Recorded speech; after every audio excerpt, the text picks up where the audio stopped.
The existing #12 wire is insufficient for the 19 amp equipment when used with a 25 amp breaker. According to electrical codes, #12 wire is only rated for a maximum of 20 amps. Installing a 25 amp breaker on a circuit wired with #12 wire is a code violation and poses a significant fire hazard due to potential overloading and overheating of the wire.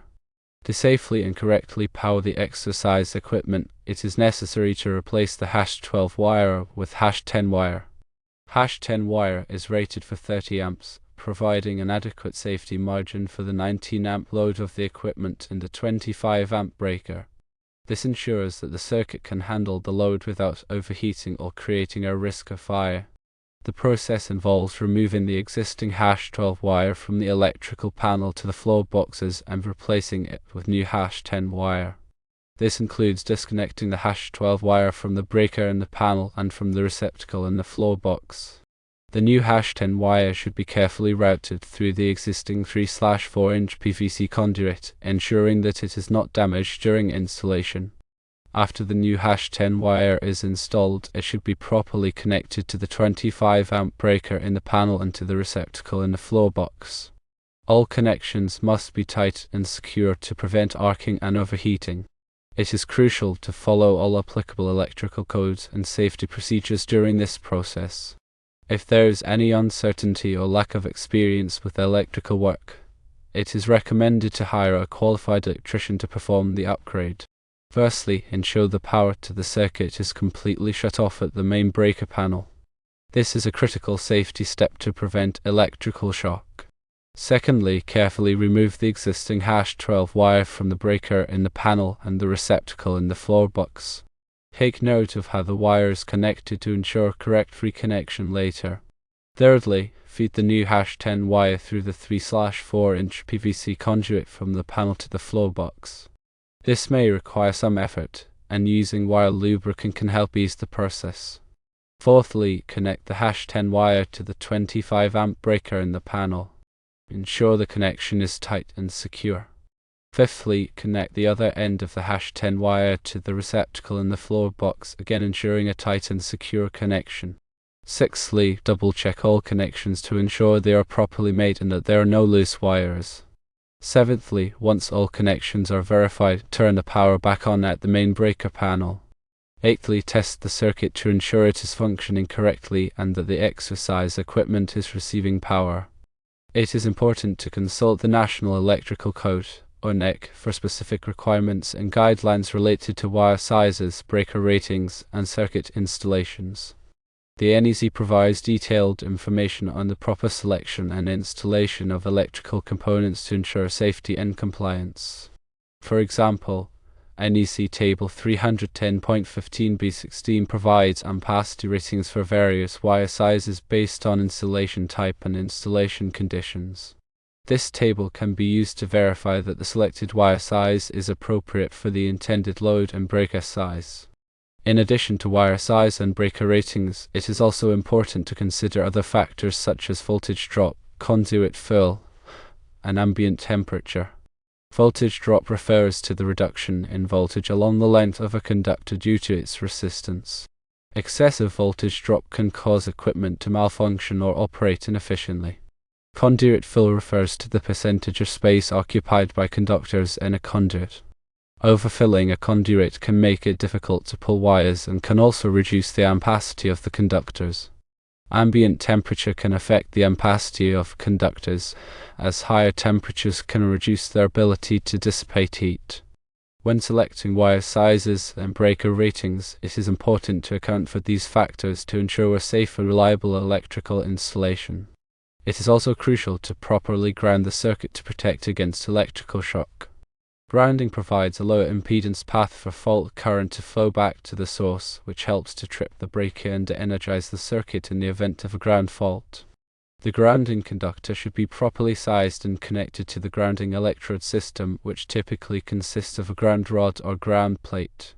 In addition to grounding, it is also important to use ground fault circuit interrupters, or GFCIs, in areas where there is a risk of electrical shock, such as bathrooms, kitchens, and outdoor locations. GFCIs are designed to detect small amounts of current leakage to ground and to quickly trip the circuit, preventing electrical shock. Using the correct type of receptacle for the application is also very important. For example, if the exercise equipment has a specific plug configuration, the receptacle should match that configuration.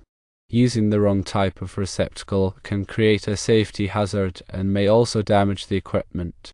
It is also important to ensure that the receptacle is properly rated for the voltage and amperage of the equipment. Using a receptacle that is not rated for the equipment can cause overheating and potentially lead to a fire.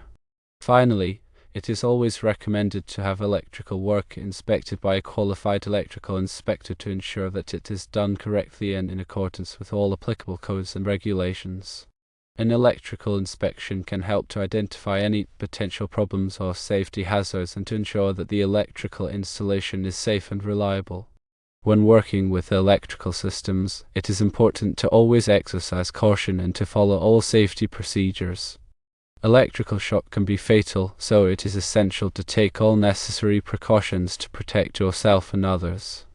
This includes wearing appropriate personal protective equipment such as gloves and safety glasses, and using insulated tools. It is also important to avoid working on electrical systems when they are energized and to always verify that the power is off before starting any work. In summary, upgrading the wiring from #12 to #10 and using a 25 amp breaker is necessary to safely and correctly power the 19 amp exercise equipment. This ensures compliance with electrical codes and reduces the risk of fire and electrical shock. Remember to follow all safety procedures and consult with a qualified electrician if needed. Furthermore, consider the long-term electrical needs of the space. If there are plans to add more equipment or increase the electrical load in the future, it may be wise to install even larger wire and a higher rated breaker to accommodate those future needs.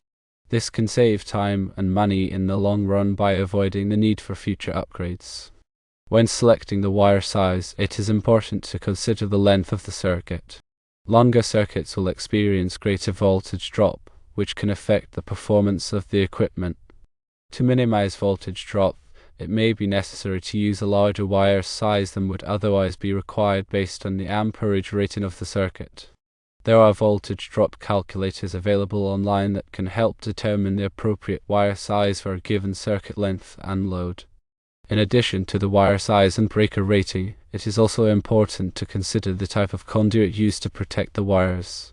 PVC conduit is a common choice for residential and commercial applications, but other types of conduit, such as metal conduit, may be required in certain situations. Metal conduit provides better protection against physical damage and can also help to reduce electromagnetic interference. The choice of conduit will depend on the specific requirements of the installation and the applicable electrical codes. When pulling the new #10 wire through the conduit, it is important to avoid damaging the insulation. Damaged insulation can create a short circuit and pose a fire hazard. To protect the insulation, use wire lubricant and avoid pulling the wire too hard. If the conduit run is long or has many bends, it may be necessary to use a wire pulling device to help ease the process. After the new wire is installed, it is important to properly label the circuit breaker in the panel. This will help to identify the circuit and prevent confusion in the future. The label should clearly indicate the purpose of the circuit, such as exercise equipment. It is also a good idea to create a circuit directory that lists all of the circuits in the panel and their corresponding labels. This directory can be kept near the panel for easy reference. When connecting the new wire to the breaker and receptacle, it is important to use the correct type of connectors. Use wire nuts for joining wires together. Ensure the connectors are properly sized for the wire and that they are tightened securely. Loose connections can create a fire hazard.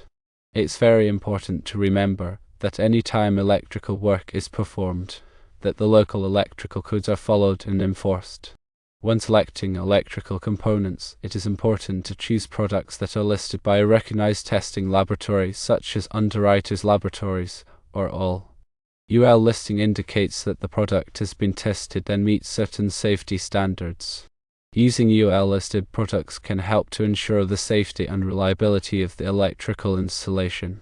Lastly, consider the layout of the floor boxes and receptacles. If the exercise equipment is located in a specific area, it may be desirable to install multiple receptacles to provide convenient access to power. The receptacles should be spaced appropriately to avoid overloading any one circuit. It is also important to ensure that the receptacles are located in a safe and accessible location, away from potential hazards such as water or moisture. By carefully considering all of these factors, it is possible to create a safe and reliable electrical installation for the exercise equipment. Remember to always prioritize safety and to consult with a qualified electrician if needed.